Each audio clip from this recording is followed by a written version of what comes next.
I remember 20 years ago, my late grandfather said, "Come on, Dave, it's a Saturday. Let's go to the Capalaba Greyhound track."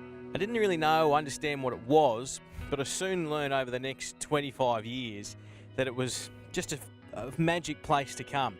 It was like a community, like a family. You'd come down every Saturday, you'd watch the greyhounds race, you'd see the same faces, you'd have a laugh, and you'd go home and you'd come back next Saturday and do it all again. It's pretty amazing that I get to stand here for the catching pen and do a story now on how Capalaba has done a full 360, kind of like I feel like I have.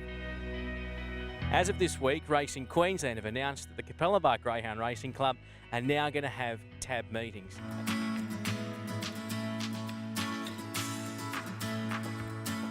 Dale, pretty exciting times here at Capalaba. Tell us how this process unfolded from a Racing Queensland perspective. Well, Racing Queensland, we looked at a commercial plan for the next 3 years and we implemented that, and the biggest thing was to turn non-TAB to TAB. So in the state of Queensland, the biggest one and the easiest one to do was Capalaba, and that's how it started. The club, myself and the committee, Bob Patching, our manager, the last 4 years we've worked tirelessly with Racing Queensland, our board member Dale Cartwright, to make this come to fruition. Did you think it would happen? Yes and no. Look, the club, with our members, we always thought this is, it had to happen because of the animal welfare aspect of straight racing. So at the end of the day, it's a great option for all participants coming from circle racing and then using the straight track. It's good to hone your dogs up, and look, we always thought it may not happen, but we worked very hard to make it happen. We're known as a family club, so we get a lot of families, grandparents and mothers and fathers with their children. They come down here and enjoy the dog racing as well as the thoroughbreds on a Saturday when we're racing Saturday. And it's a fantastic picnic atmosphere, it's a really family orientated club. Well, Barney Brasher in the box, mate, the comm box, the caller's box, but you've changed. You used to be over here. Yeah, it certainly did, Dave. We've changed position in the last couple of weeks to suit the camera position and myself, and just getting used to the new angle, and sure to be good coming Sunday week. I remember as a kid, now I reckon it would be either you or Alan Thomas, but either one of you blokes was the first ever race callers I heard as a kid.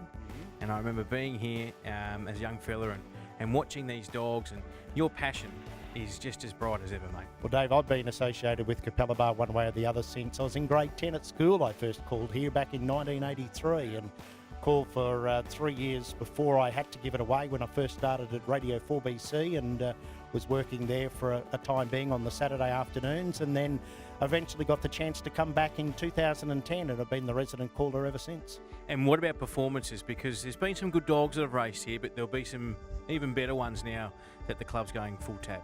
Dave, Flying Amy actually had her very first race start here, and she won her very first race start, and the place has been dubbed the Nursery of Champions, so you can see why. They all like to start their careers here in one way or another, and many of the good straight trackers, as we like to call them, have been here over the years. Brother Black, I can remember back in the late 80s, Kel's Ideal in the 90s. You've had Lonely Drifter, who the bar is named after here at Capalaba. Many of Greg Stella's greyhounds with the Riley tag, named after his daughter. There have been so many good straight trackers over the years, and of course you've got the current track record holder in Leroy Road. He's been a phenomenon up here the last couple of years. It's like a family down here, isn't it? I mean, you've got good people running the show, and you must be pretty chuffed. Yeah, Bob Patching, the manager here, he does everything on a voluntary basis. He and current president John Catton have been really, really instrumental in getting this off the ground, speaking with Racing Queensland, speaking with Sky, and basically saying, what do we need to do to get this happening? And they've done pretty much a lot of renovations around here and put a lot of infrastructure in place to make sure it does happen. The atmosphere is very, very friendly. Staff are very, very friendly. Always felt welcome here. Now I'm part of the fixtures here now. I had my first ever winner here at Capalaba. It means a lot to me. Going TAB, we've been screaming for it. It's going to be fantastic. A lot of trainers are going to use this track on a Sunday to get ready for the Thursday night racing as well.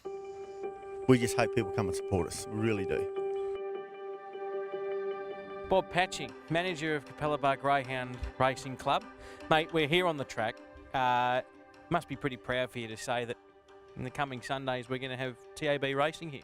Oh, it's enormous. You know, I started at CAPALABA with my first dog in 1987, and I got involved with the club with Bernie Cooley, and Bernie Cooley was an avid supporter of TAB racing at CAPALABA, and 30 years ago he planted the seed in my mind from his vision. Unfortunately, he was a man well before his time. I think the community in this day and age is growing stronger. Since we've had John Catton and Aaron Cameron on the committee, and they're they bring different facets to the industry than what I had, and other people are joining in. Aaron's been very good at getting out the message on Facebook, and people have seen what we're doing, and we've had people volunteering, whereas previously your volunteers were probably conscripted. You probably need a couple of runs here for your dog to get confidence to go into the pen and get used to the lure in front of the boxes. So if people are punting on CAPALABA on tab now, in the early months I'll be looking at dogs that have form here. The others, if they haven't got form here, they need probably 3 runs to do their best. Now with this announcement, the sky's the limit, mate. Sky's the limit, exactly. As I said to John Catton, we're not resting on our laurels.